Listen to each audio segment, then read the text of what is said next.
I was going out on a second date with a woman. After a certain point in the evening, I don't have any recollection. I woke up the next morning next to her, and at this point, there's a very strong indication that she drugged me. I'm having a really difficult time coping with that. Dude, I hate that for you, man. I want to applaud your courage for calling. That's hard for a guy to even say that out loud.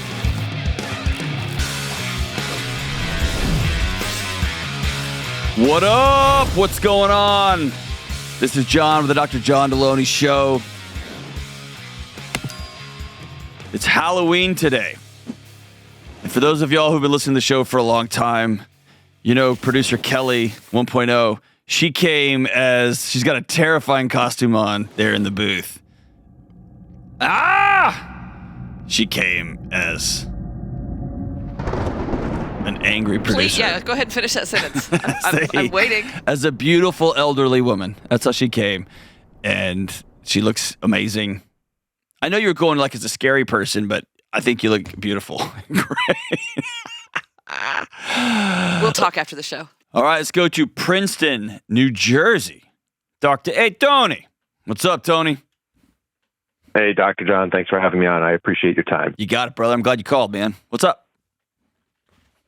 So not to bury the lead here, I'll jump right into it. About a month ago, I was going out on a second date with a woman that I had met the night before. And after a certain point in the evening, I don't have any recollection of what occurred. And I woke up the next morning next to her. And, at this point, there's a very strong indication that she drugged me and that she raped me. And I'm having a really difficult time coping with that. And I don't know where I am right now. I feel like I don't know what the next, as you say, the next right move is. Yeah, and so I need help in understanding how I get back to being a happier, healthier person where I can feel safe again. Mm. Dude, I hate that for you, man. And yeah, me too. My experience talking with men over the years who've been sexually assaulted I want to applaud your courage for calling. That's hard for a guy to even say that out loud. Yeah, it feels a bit uncomfortable. She's quite a bit smaller than I am. She's 4'10".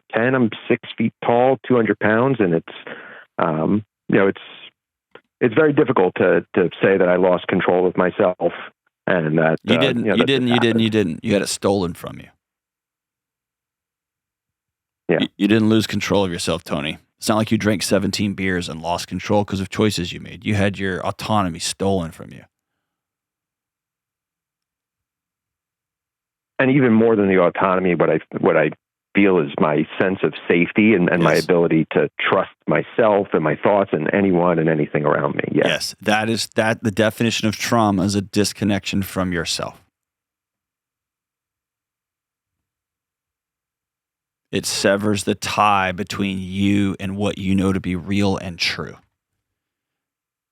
And as a 6-foot guy who looks at a 4'10" or a 5' nothing woman, it's extra disorienting because if it was switched, there's an understanding when I walk into this room or I walk into this situation, that person can hurt me. Right? And that's what most men don't understand about women going through a parking garage with their head on a swivel, right? It wouldn't occur to you and me, right? But to have that flipped and to have this idea that I'm okay no matter what, and then that gets taken, it's disorienting at a really terrifying level.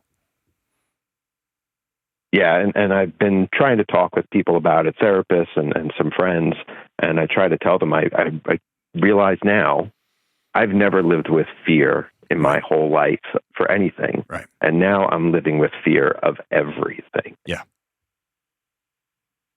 And part of it, I guess let me say this. It's going to sound nutty to you. Your body's working perfectly. You're not broken. There's not something wrong with you. Okay? Yeah, and I've been reading Redefining Anxiety. I'm about halfway through it, and I'm at the point where I've come to understand that from your book. Yeah. Thank you for writing it. But hey, this isn't going to be solved intellectually. Okay? You're not going to be able to think your way through this. You're going to have to sit with a trauma-focused counselor of some sort, somebody who deals with assault. And I hate to say what I'm about to say, but this happens so frequently for men and women. Obviously, the majority women, but it happens to men. That there's protocols for it that are pretty standard. And it's it's not, you can never not have had this happen to you, okay? Two things happen with great trauma counseling that walks you through an assault like this. It helps you reconnect with yourself, the ground underneath your feet, what is real and what is true. It will always be true, no matter how much you've never considered it before, that if somebody wants to hurt you, they can. And the second part of the healing will be, how do I walk through the world with this newfound information and my body's not at full alert 24/7, 365? And that's part of the trauma healing, which was you weren't okay then, you're okay now. We're going to be more vigilant now because it would be silly not to. And here we go. So I guess I want you to hear me say, how long ago did this happen? This was a little bit more than a month ago. Okay. It's very, very fresh. So give yourself some grace. Okay? Give yourself some grace. I'm trying. I know. I'm finding it so difficult. Just this past weekend, even I was at the gym and just about to get started with my trainer, and a woman of similar size and stature came in, and fight, flight, or fright. I immediately froze, and my trainer came over to me and said, "Are you okay?" And I just, I lost it a little bit. I just kept repeating, "I need to get out of here. I need to get out of here." And thankfully, she understood. She got me into a separate studio. But I broke down. I just started crying, and I need to find a way. Hold on, Tony. Safe. Tony, that's healing. That's healing. That same wiring is the wiring that was used 1,000 years ago when you got attacked without looking by a tiger that was waiting in a tree for you. And it mauled you, and you barely made it out alive. And then a month later, you're sitting there in the forest, still nursing some pretty fresh wounds, and a tiger appears across the field. Your body would be failing you if it didn't scream, "Get out of here," or if it didn't freeze and try not to be seen. And I want you to be very careful about this language. Not careful, that's dramatic. I want you just to get rid of this language. You're not going to go back to a time of innocence. That's what makes assault and rape so awful, is it steals innocence. Okay. What you have to trust is, on the other side of healing, you're informed, and you're always going to be more attentive. You should be. All of us should be. But you have to trust on the other side of this, your body's not going to feel like it does all the time right now. You're going to be able to see somebody bebopping into a gym, a 5'2" woman bebopping into a gym, and you're going to be able to remember what happened, and your body's not going to take off on you. And any date you go on in the future, you're not going to leave an unattended drink. You just never are. And none of us should, but you particularly are never going to do that again. You're not going to get back to a time when you could just go run to the bathroom with a stranger at your table. You're not going to do that. And that's okay. That's wise. That's wisdom. That's learning. I wish you didn't have to learn that lesson like you learned it, but that's learning. You get what I'm saying? Yeah, I do. And that fear, that anxiety has caused me to miss out on weddings, dates since then. Bro, you're 30 days. You're 30 days. Yeah. It's okay. It's a bummer, and it's grief, and it's the shrapnel from this type of assault. It makes it's evil on every level. Every level, dude. But what I'm afraid is going to happen to you, and maybe already is happening, is I can't go to the wedding, or I want to go to this wedding. I start getting dressed, and my body's like, we're not going to the wedding. And then you feel like a loser, and you feel embarrassed, and then you go back to, I'm a 6-foot dude, and this 5'0" 4'9" woman took this. Like, you go back to a shame spiral. This wasn't your fault.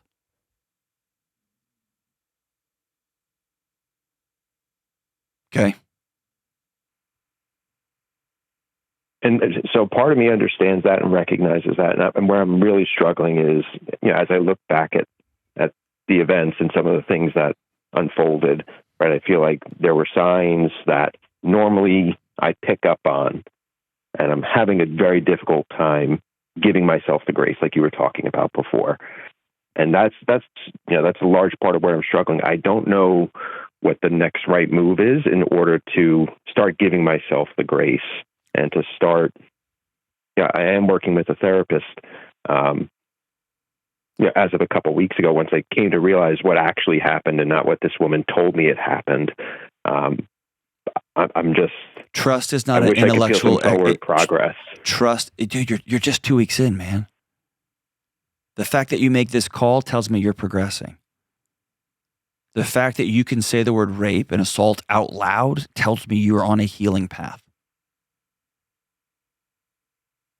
But the disorientation you feel, the inability to even trust yourself, and then the freak out that I can't even trust me. How did I miss this? What did I do? Yeah. That is sexual assault 101. Victims look in the mirror and say, this must have been my fault. Yeah. And that's why I'm going to continue. I want you to hear in my voice every time you have that thought. It's not your fault, man. We have a psychology for when somebody stabs us in the back. We don't, and I'm going to say we shouldn't have a psychology for when somebody stabs us right in the face. It just hurts, man. But your disorientation, your I should have's, I can't believe I missed, all of that is sexual assault victim 101. What did I do?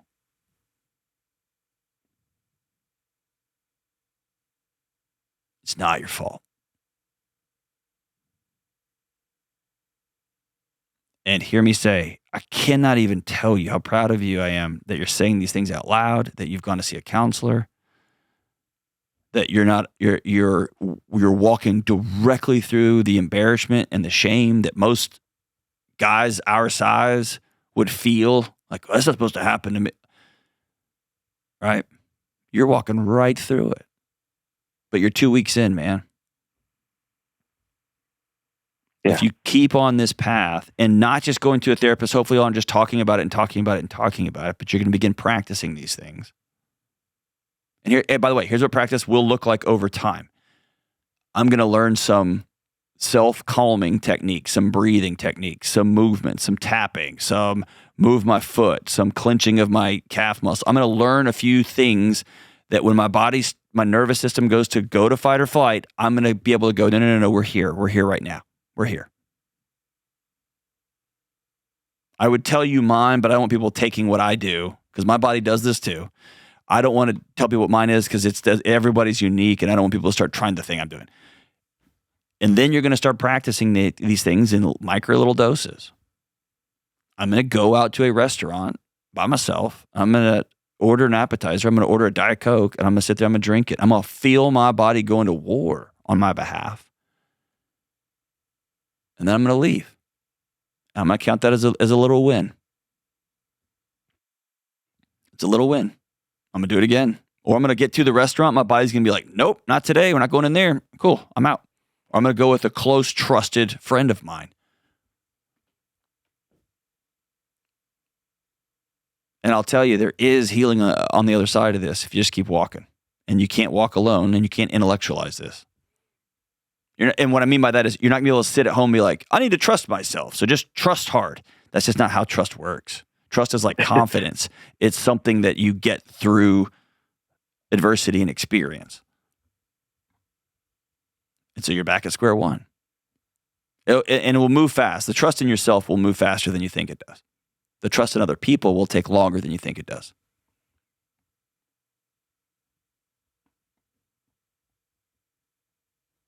But I hate this for you, man. With all my guts, I hate it for you. Thank you. Thank you. So what would you recommend as the next right move forward? The next right move forward is sitting down with the person that you've already developed a therapeutic relationship and saying, I want to actively engage in trauma-informed therapy for the purpose of healing. I want to be able to go on a date again someday with joy in my heart, not fear in my soul. I want to learn to trust myself again because this person severed my trust in me.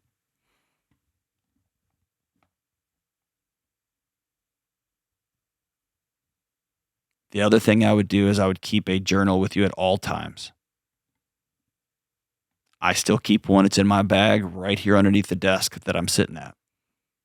And it's just a stories journal. The stories that pop into my head, everything from this person did that to I'm a loser to I'm weak to whatever it is, I keep it with me and I write it down. And I'm telling you, over time, over months and over years, the stories get kinder and kinder and less. But occasionally there's some barn burners in there. But I get that stuff out of my body onto a piece of paper so I can look at it.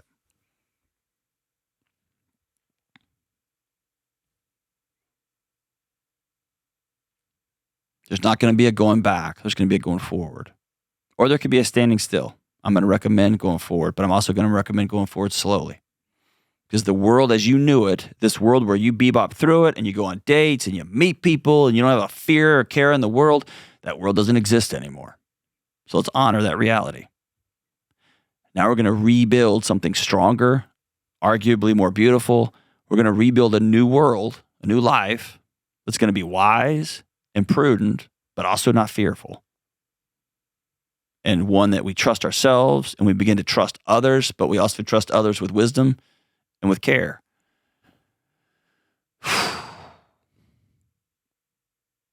But right now, you're just a few weeks out, man. It's time to grieve and be sad. It's time to miss the wedding and give yourself some grace. It's time to say, hey, I got to leave the gym today. I'm going home. Not beat yourself up, but just know we'll go get them tomorrow, but not today. That's healing. That's healing. Man, I hate it. I hate assault, and I hate it more than anything, dude. I'm sorry this happened, my brother. Thank you for honoring me with a call. Hang on the line. I'm going to send you Building an Unanxious Life. This will not be your tool to therapy healing, okay? It's not going to, but it will be a path to a life where your environment can begin to have the alarm sounds go down a little bit. But right now, your alarm should be ringing. They should be. Because you had the floor ripped out from under you. I'm sorry. Thanks for the call, brother. Call me anytime. Next right move is sit with that therapist and say, I'm ready. Let's go face the dragon. When we come back, a woman asks how she should show integrity to her husband after confessing to an old affair. We'll be right back. All right, gang, big news. If you've listened to this show for any period of time, you know that I place an enormous weight on the importance of sleep. And I've been honest about my struggles with sleep over the years. I'm thrilled to announce that I've joined forces with the makers of the best sleep solution that I've ever found. My friends at Beam have their amazing nighttime dream powder. Beam's Nighttime Dream Powder is amazing. It can dramatically improve your sleep and change your life. Beam's Nighttime Dream Powder mixes into water or milk. I mix mine into almond or flax milk right before bed. It's super clean. There's no synthetic junk, no weird chemicals. Just drink it and you will head off into a night of deep restorative sleep. And here's the kicker. I wake up sharp, not groggy. There's no hangover, so I'm able to give my family the time and effort and consideration that they need and deserve. Right now, my listeners get early access to Beam's cyber sale up to 50% off using my code Delony. Using this code, you can snag Dream for just $32.50 for the whole package. That breaks down to just $1.08 per night for the greatest sleep of your life. Go to shopbeam, B-E-A-M, shopbeam.com/Delony and use my code Delony, and don't miss out on this amazing opportunity to get the greatest sleep of your life. Shopbeam.com/Delony. I'm beyond thrilled to announce that Montana Knife Company has now joined my team. For years, I have used one company for every knife I need. Montana Knife Company. These knives are designed, tested, and built by real hunters and real cooks. My family and I use these knives in the deepest parts of the woods, in back river creeks, and in our kitchen. When you first pick up a Montana Knife Company knife, you can feel their perfection and their quality. They're the sharpest knives you will ever use right out of the box. They're the easiest knives to sharpen, and they're the toughest knives out there. My grandkids and my great-grandkids will fight over who gets these knives long after I'm gone. They make incredible holiday gifts, and they always sell out before December. Montana Knife Company does limited runs, and so you gotta get them while you can. Give the outdoorsman and the cook in your life knives they'll actually use and pass down someday. Go to montanaknifecompany.com to see what's available right now. That's montanaknifecompany.com. Let's go out to Fargo, North Dakota, and talk to Marie. What's up, Marie? Not much, John Delony. Just living the dream. That usually means your life's not that much of a dream right now. How are we doing? All right. All right.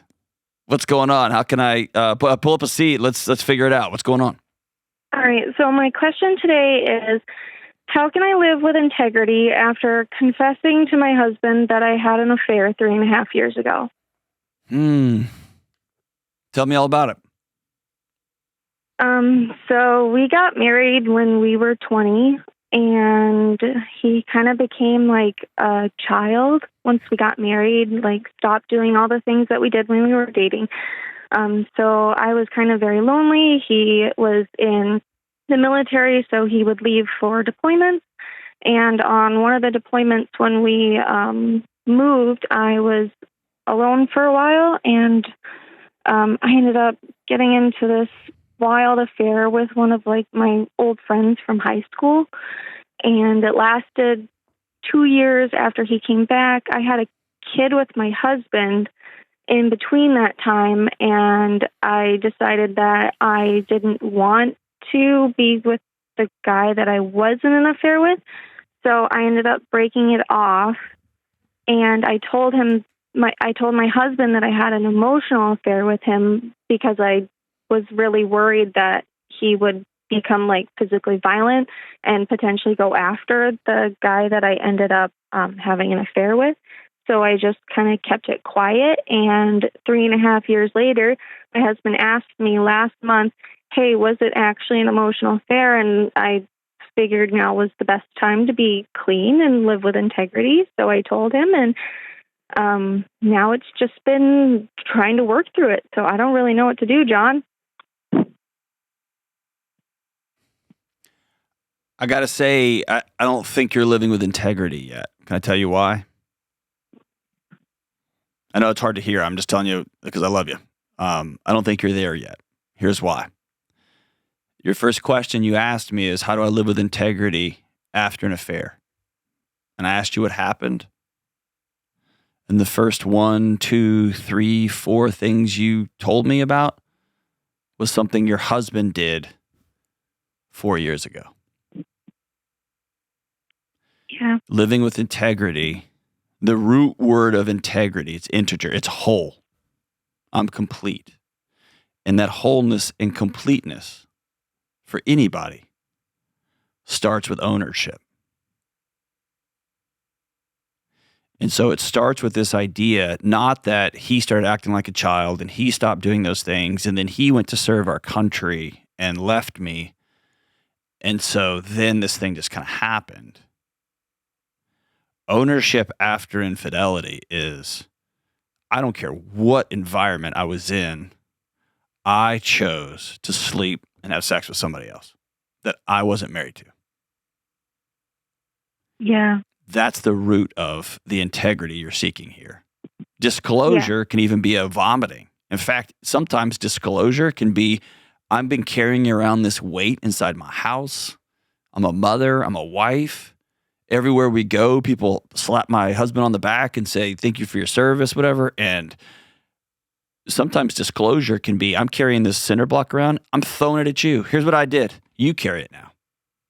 Yeah. I feel like that's what I did, and I feel like I'm just weighing him down at this point. I think you got to take full ownership. Because it didn't trick you that you married somebody in the military who was going to get deployed.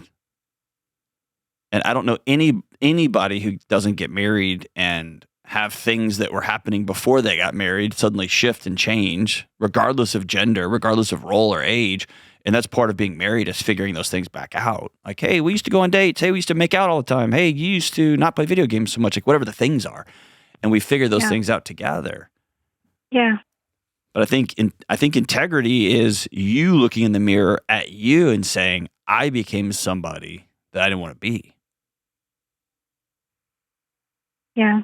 And I broke it off, and I feel like we are in a better place now.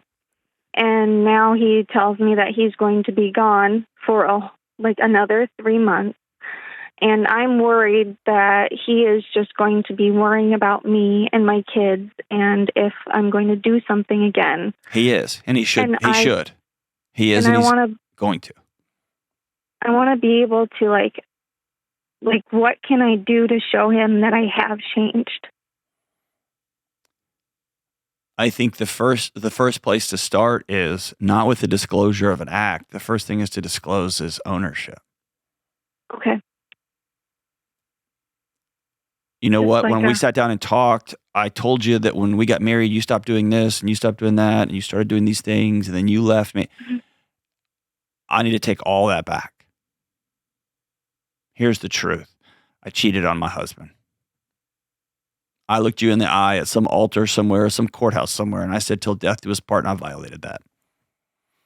And I'm deeply, deeply sorry. And then there's just a long pause.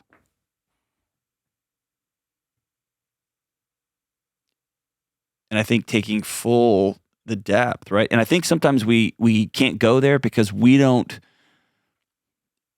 This is going to sound nutty, like I'm changing sides now. It feels like I'm on his side of the table, and I'm coming back to your side of the table.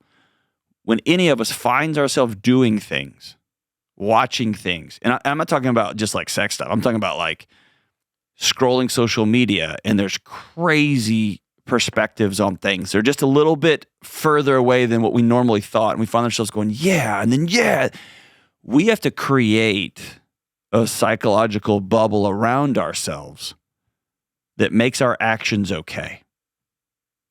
Because it's really hard when we are doing things, whether we're watching things, doing things, spending things, sleeping with somebody else, it's really hard to deal with that cognitive dissonance.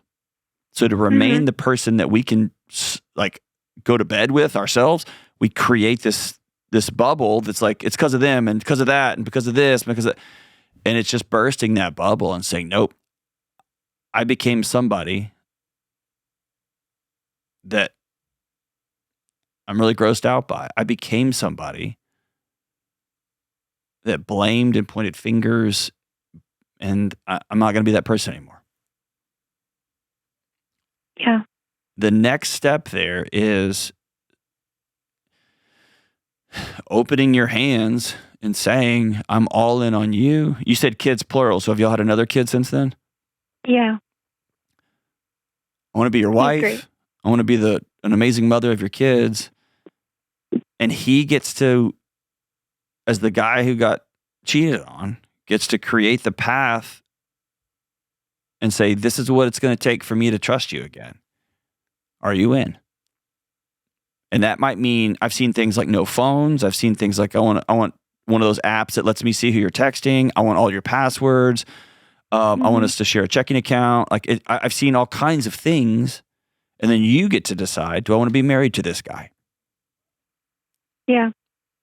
And there's not a thing in the world you can do after this disclosure that's going to give him peace while he's gone for 3 months. He's going to worry about it. He's going to think about it. You trying to solve that for him That's a fool's errand. You can't do that. It's gonna be a thing you're gonna have to metabolize. But asking, what does a path back to trust look like? And I'm all in. And if he asks you to do something crazy, like you're not allowed to leave the house and you got to chain yourself to the front doorstep, like you get to choose whether I'm in on this or not, right? Yeah. John, I'm just so scared of being lonely again. I know. Can I ask you a really deep personal question? Sure. As a brand new wife whose husband then takes off, gets deployed, did sleeping with an old friend make you feel less lonely? Yeah, it did. Tell me about it. It was just, I've been with him since before I could drive a car, and we'd been together for so long, and he was just attached at the hip, and then just to have him gone, it felt like I couldn't cope. Just day in and day out of coming home alone and being alone. And no, here's what I'm asking you. No, I get that. I get the momentary time, right? You're with somebody, they tell you you're beautiful, or they may not tell you anything, but they act, and that act feels like I'm being loved in this moment, or I'm less alone. Mm-hmm. But take yourself back to the drive home. When y'all meet up somewhere and you're driving yourself back to the place where you share with your husband. Was that not a lonely drive? It was a dreadful drive. Was not getting in the shower y'all share and getting out of the shower and getting into the bed y'all share, was that not lonely? Yeah. Sometimes I would just sleep in my car instead because I couldn't stand it. That's it. That's what I'm getting at. So here's what I want to say. That particular Xanax you tried to take to make yourself feel better because your home was empty, because your husband was out. And if we get beneath it, there's probably some fear something's going to happen to him. He can get hurt. He can get killed. There's all kinds of different things spinning out. The Xanax you used, which is to run to the arms of somebody else, amplified the hurt and the pain, even if it made it go away for a second. Mm-hmm. And so you're going to feel lonely when he leaves again because you love him and you miss him. Because dealing with two little kids is chaotic and awful and all those things. It's joyful too, but it's a mess. And you might be scared depending on what he's doing and where he's getting deployed. He's going to get hurt. Someone's going to try to hurt him, etc. All that's real.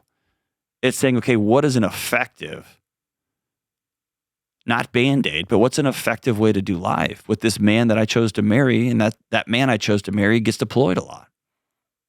Off the top of my head, it is you going right now and connecting with a whole bunch of girlfriends that y'all can go do stuff on a regular basis. Young moms you can have to your house. People that will come over and watch TV shows and bring half-eaten casseroles because that's all they have in their fridge, and y'all laugh and hang out and do things together. It takes a lot more work than just scrolling right and connecting with an old flame and driving across town and having a fling and coming home and not being able to sleep in your own house.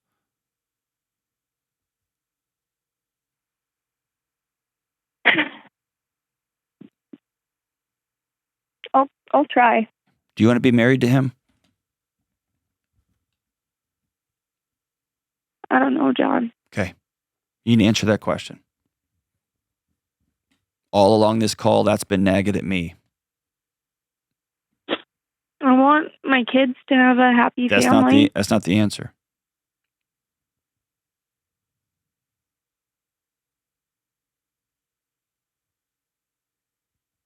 And handle somebody who comes and goes. You need to go sit with him and be honest about that. That's integrity. That would have been a conversation that would have been better to have before y'all got married, but here we are. Mm-hmm. He told me that he was going to do a 3-year and then quit the military.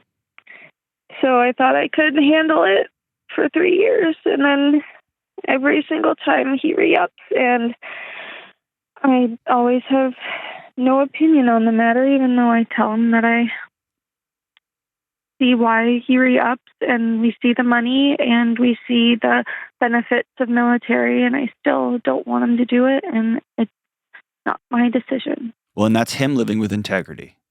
That when he got married and looked at you and says, "Till death do us part," that we make decisions together.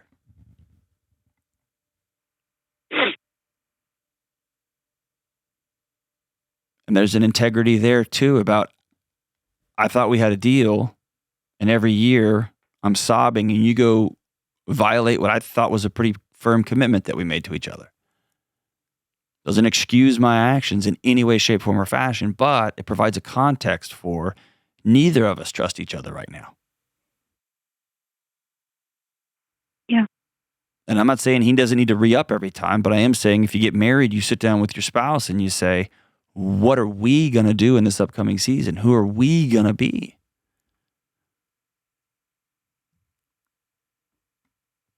And do you see how this gets in a sick dance where every time he's home, you're unhappy, and he knows you're keeping secrets, and he knows there's some darkness in the closet, and man, he is really successful in his military job, and it's just, I don't know anywhere else where I can be successful. I can't be successful at home. I can't be successful with this woman I've known for years and years and years since we were kids.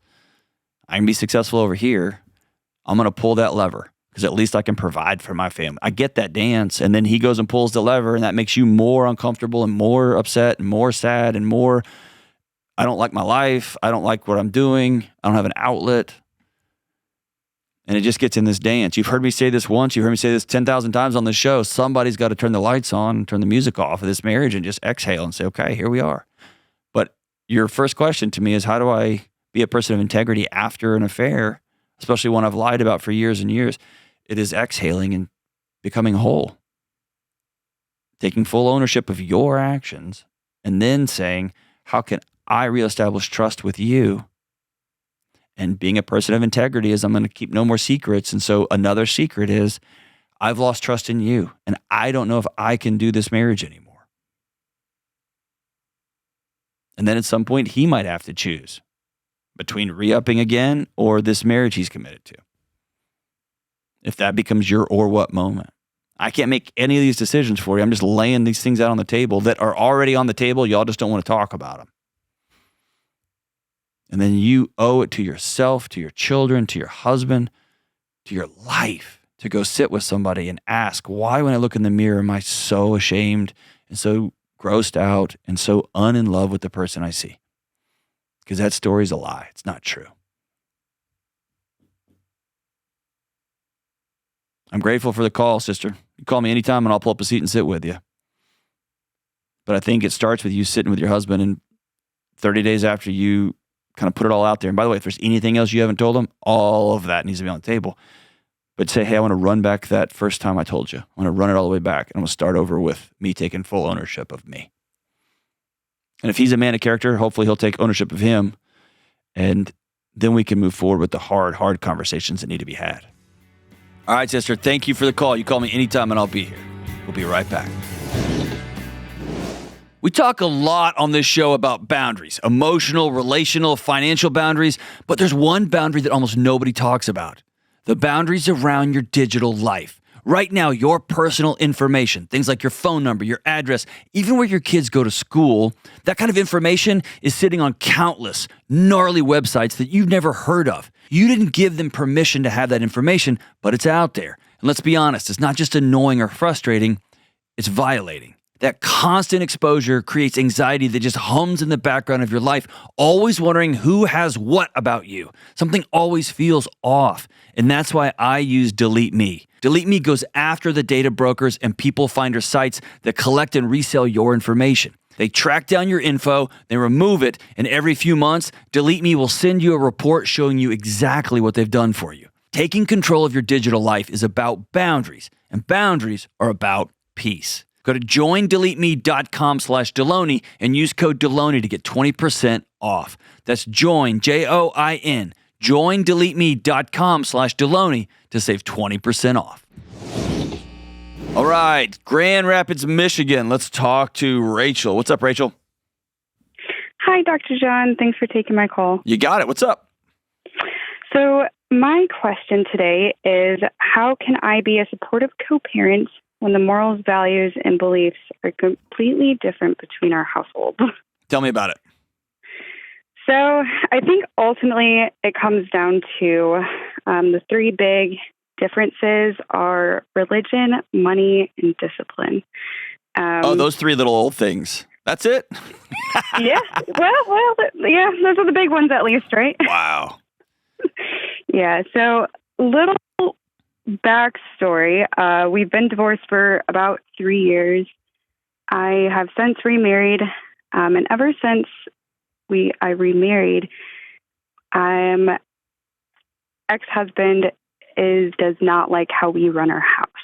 And I'm finding it kind of difficult on how do we not compromise on our values and beliefs and kind of handle the whole co-parenting with all of that. What are his concerns? What is he, when he looks at how his children are being raised in another household with another man co-parenting them? What does he not like about it? I think a lot of it comes down to our parenting styles, and we have a very more structured house. And, we go to church every Sunday, and there's consequences for our actions, some good, some bad. And typically that ends in like a book-long text message from him about how he won't allow this. What are the things, though? You just gave me like a high-level thing. What are the things he's saying I will not allow? He won't allow his kids to go to church? He won't allow his kids to have consequences? Yeah. So going to the religion one, let's just start there. When I got married, we started taking our son to my now husband's church. And it is a different denomination. It's still Christianity. Ex-husband does not go to church at all, but he said that he would not allow it. Even tried, bringing this up in court and emotion. They take you to court. I mean, even my most like friends that I love dearly, love dearly. They're like, I call them like comic atheists. Like they're not even agnostic. They're like they see. I mean, there's documented literature, there's scientific literature, there's value in a structure of going to church every week. So, I mean, even they're like, no, I can't argue that it's not a good thing. I don't agree with anything that's being said in that building. I think it's all nonsense and fairy tales. But of course, like getting up and going is not a bad thing. Yeah, I agree completely. Okay. So here's the thing: if he doesn't like it, he could take you to court. There's a process for that. Yeah, and he has. Okay. What'd the court say? They would not rule on it. Of course they would. Yeah, exactly. But like that was a really big thing for a hot minute, and how, it ultimately comes down to there's just tension between us then. And this happens sometimes, and I'm seeing it happen more and more actually, which surprises me, and I'm happy about it. I wish I could be happier that it happened before a divorce actually goes through the court system and a family's broken up, but where people are being mature and having hard conversations, exes are sitting down and saying, okay, I don't like you, you don't like me, we didn't make this thing work, but we have it's important for our kids. Yeah. Are y'all able to sit down and have a conversation or no? No. Okay. No. Then here's the thing. Then he doesn't get a vote. Y'all are divorced. As long as you are honoring those children and not abusing those children and raising them in the way that and your new spouse knows is the most loving, whole way we can treat these kids. Yeah. And regardless of the 15-page text messages that we get, we're never going to talk ill of their dad. Mm-hmm. We're just going to go through life doing the things that are living out our values. Because here's the deal, if your values were aligned, you wouldn't have got divorced. I agree. Right? So in that regard, he doesn't get a vote. And if he does want to try to assert a vote, he can go to court. There's a system for that. Yeah.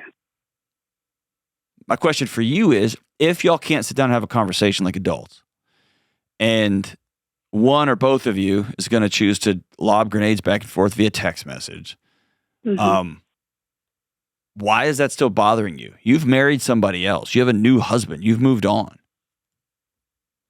Yeah, Why is that man still getting a vote in your life? I don't know. Currently working through it in therapy, Okay. but I think a lot of it brings up a lot of fear and anxiety. Why? And Tell me about it. I shouldn't say why. That was too abrupt. Like, tell me about why. Tell me about the fear and the anxiousness. That it'll end up back in court.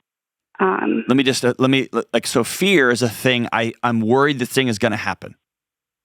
Mhm. Anxiousness is worrying in the present about a thing that might happen in the future. Let me clear the deck for you. You will end up back in court. Right? Yeah, That's not a thing you can avoid. right. If you have somebody that took you to court because you want to take your kids to church on Sunday morning, I promise you're going to end up in court over other things. Yeah. And so trying to live every minute, every second to not end up in court, it doesn't keep you out of court. It just ruins your day. Yeah. It ruins your new marriage. It ruins your relationship with your children. And they absorb that tension. And like most kids in divorce, they think that they had something to do with it. They think this is their fault. Mhm.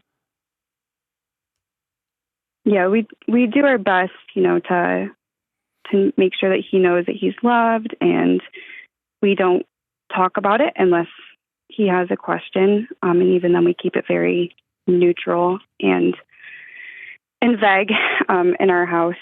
But the transition days between houses are really difficult. They're difficult if you allow another man to have a vote into your life. Okay. And I know that sounds so trivial and pedantic. It just sounds like I'm Mhm. mocking you. I'm not. Okay. Sure. Yeah. When somebody cuts me off in traffic, that's not personal. It has nothing to do with me. Hmm. But God Almighty, dude, my body feels like, dude, you did that to me, right? Hmm. And I get to choose the story I make up that goes from there. I get to make it up. Yeah. And I'm going to do my best to practice choosing the story that helps me be the dad and the citizen and the American and the neighbor and the husband that's going to give me the best life possible and my community the best life possible. And that means I'm going to make up when I get cut off and I exhale and that dude turns on and flips me off and then slows down real fast. Instantly in that moment, I got two choices. Oh, you want to dance, buddy?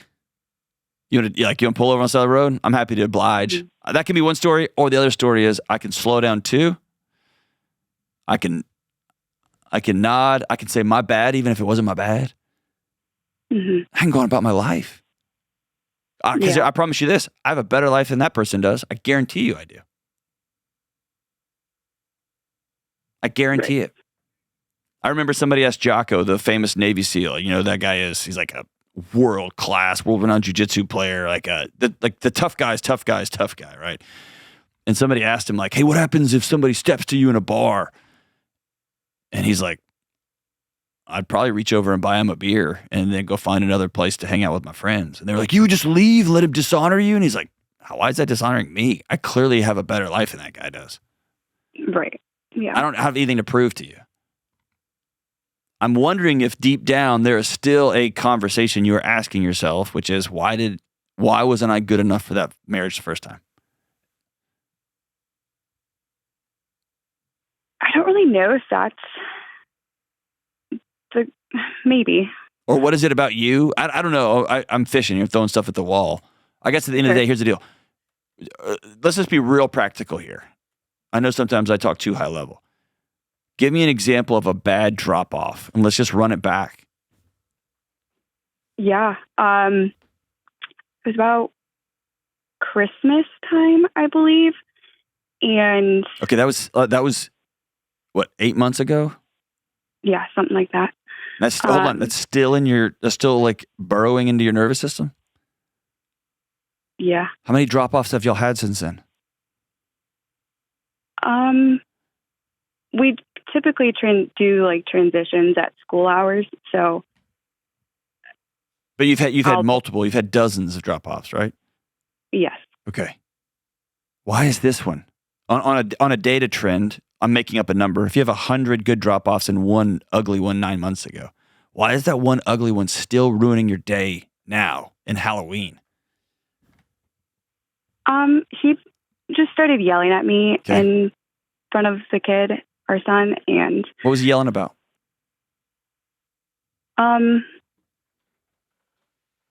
About how I don't communicate and he doesn't have to listen to me about the time or what we had previously agreed on, and called me selfish.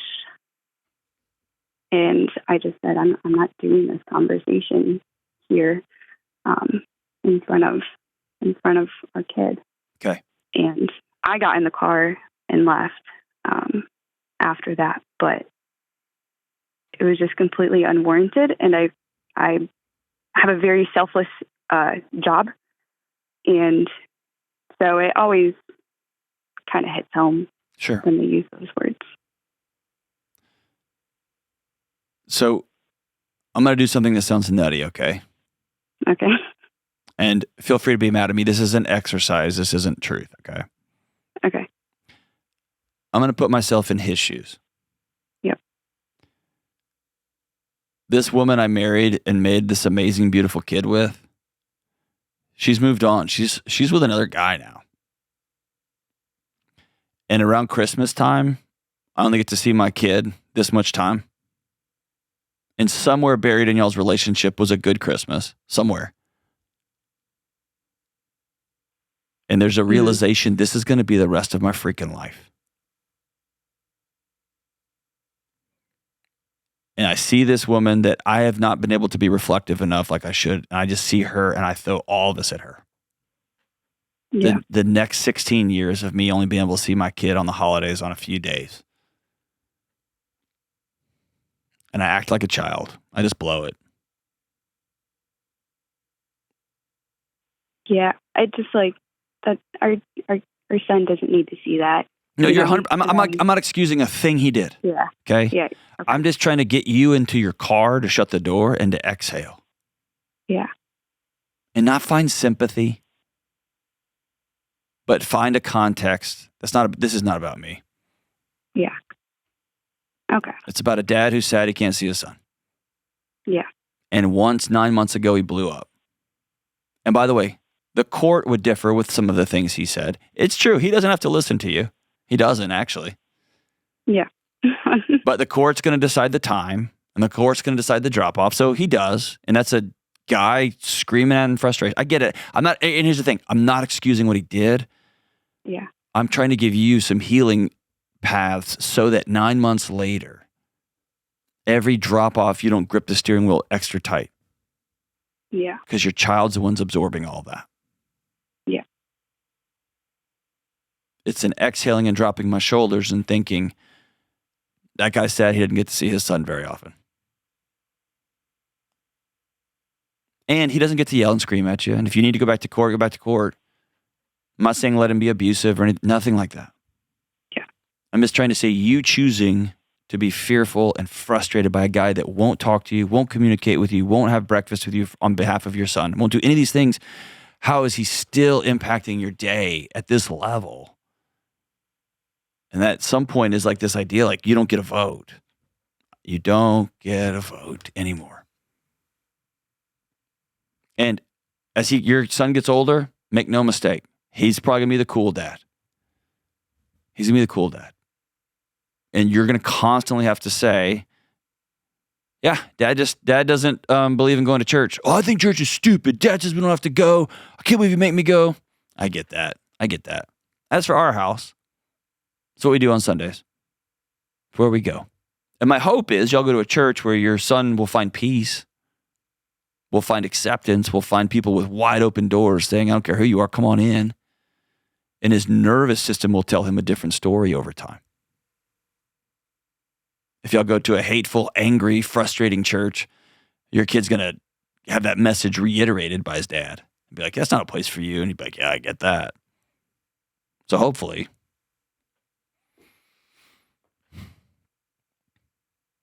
Dad lets me drink beer at home. Dad lets me stay up as late as I want to. I know. Yeah. Your dad's the fun dad. But as for us here, this is the way we're going to do it. And I tell every parent this, when you get divorced, you go from wanting to win the week, wanting to have a great month, wanting to have a great year to, I want a 25-year-old young adult who looks back and says, oh my gosh, my mom stuck to her values and loved me well. I'm not trying to win the weekend and be the cool, crazy weekend.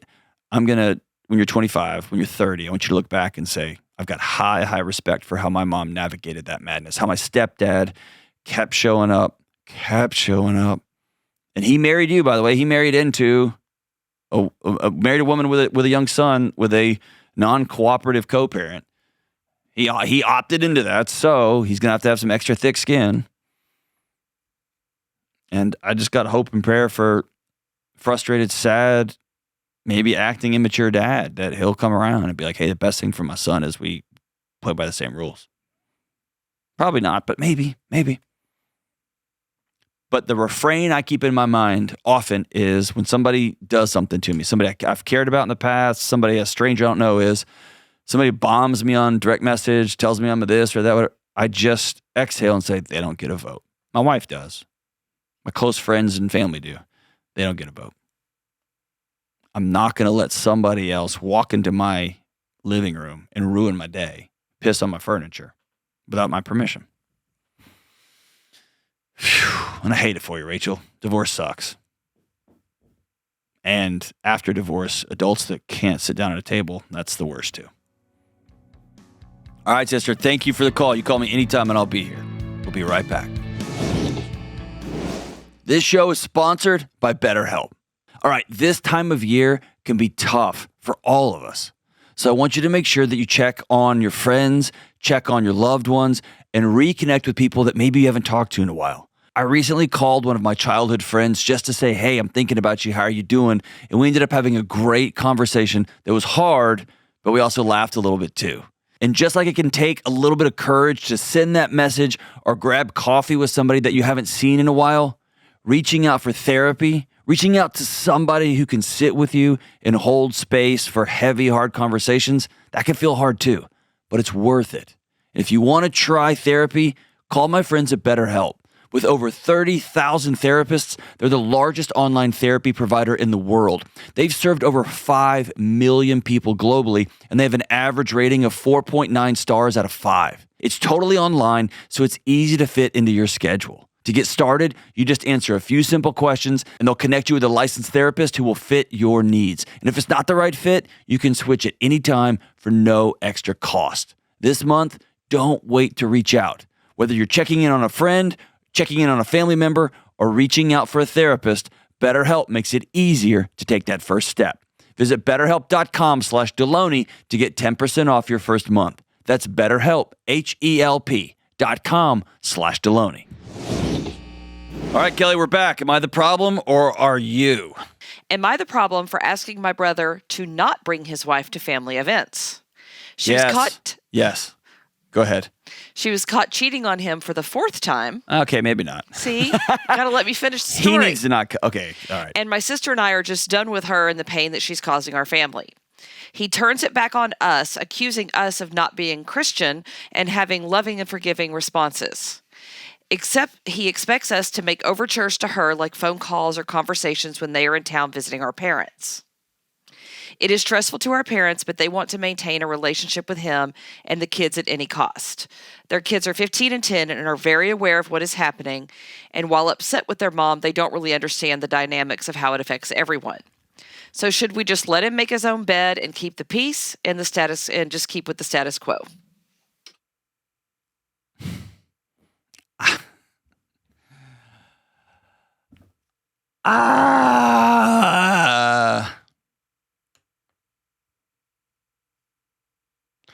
I'm just going to answer this direct. There comes a moment when, if you are my sister, my brother, my in-laws, my whoever, there comes a moment where your actions shift you to a person that is making my mother cry. You're a person that's hurting my brother or my sister or my dad, whoever. And I, being a person of character, will not sit by and be quiet when someone is who's actively hurting someone I love and care about. And so, yes, I would tell my brother, this person is not welcome in my house. Not because I'm not a Christian, not because I'm not a forgiving person, but because I'm not going to let someone who actively does violence to somebody I love here. If you choose to not be around, that's a choice you get to make. And I have to say that's going to be, I have to know that boundary I'm drawing may come at the cost of that relationship I have. But that relationship I think I have isn't real as it exists. It's both of us lying to each other, right? And so I don't do well. Here's my rule. I'm not going to be in the presence of somebody that I allow, this is a choice I make, I allow to make me violate my own values, which is I treat everybody with dignity and respect. And if I am if I choose, how do I say that? I'll just leave it there. So yeah, I would say at this point, she's not welcome here. You're a person. She's a person. I know she's my sister-in-law. I know she's my whatever. She's a person that actively is committing violence to my emotional and relational violence to someone I love, and I'm going to choose to not have them at my holiday because I'm not going to sit here and lie to everybody, right? That's my gut feeling. What about you? Oh, I agree totally. And if they go over to mom and dad's house, then she and her family have to decide if they're going to go. Sure. And my mom and dad, if they say no, they're coming. Great. Then I get to be a grown-up and say, cool, I'm going to sit this one out. I get to do that too. I'm be a grown-up. And it's, yeah, I'll leave it at that. Turning the other cheek doesn't mean be a punching bag. And turning the other cheek doesn't mean be a doormat. And I think we confuse those things. And there's a difference. Maybe that's for another show. Love you guys. Bye.